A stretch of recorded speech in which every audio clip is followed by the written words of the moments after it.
taa Jehova biko anyị na-ekele gị na ihe na-eme n'aka ọkwa n'ụbọchị nke taa kasị nke ị mere ka ndụ kọrọ anyị na ụmụ anyị niile lọtara n'ala aka ọkwa na-enweghị nsogbu ọnwa Jehova biko wee na-ayọ gị eze ndị eze ọfọnwa mkpụrụ abalị ole ka anyị baa n'afọ ọhụrụ anyị na-ayọ gị nna biko idufe anyị n'afọ ọhụrụ n'aha Jizọs wee na-ayọkwa gị eze ndị eze biko ọbụladị ndị ọya anyị bịara n'ụbọchị nke taa ịkwado anyị na ihe anyị na-eme mgbe ha ga-ala ka ha laruo n'udo na ọṅụ n'aha Jizọs anyị ga-ata ọjị atata ndụ tata ịhụnanya tata ọganihu site na Jizọs Kraịst bụ onye nwe anyị.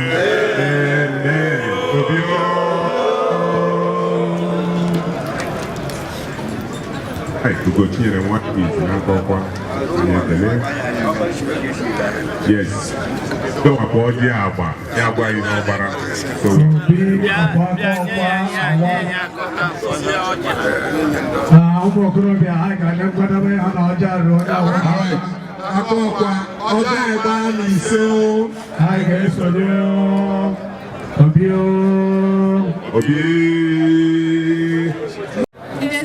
Okoli I greet all dignitaries in the house.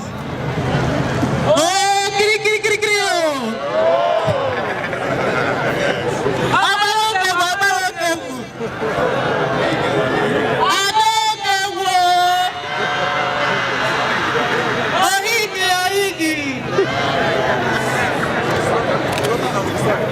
I greet all the honorables in the house. Chief Tony Ikenna C Okoli, I greet you.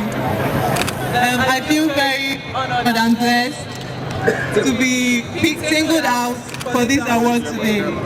Indeed, it's not easy, and I'm very happy. And I promise that this is not where it's going to end. That from today onwards, and as I've been doing before now, I promise to keep making Akokwa, Umukebu, and Imo State very proud. And I promise to carry this award and this crown with as much pride and as much dignity as I can. Thank you very much.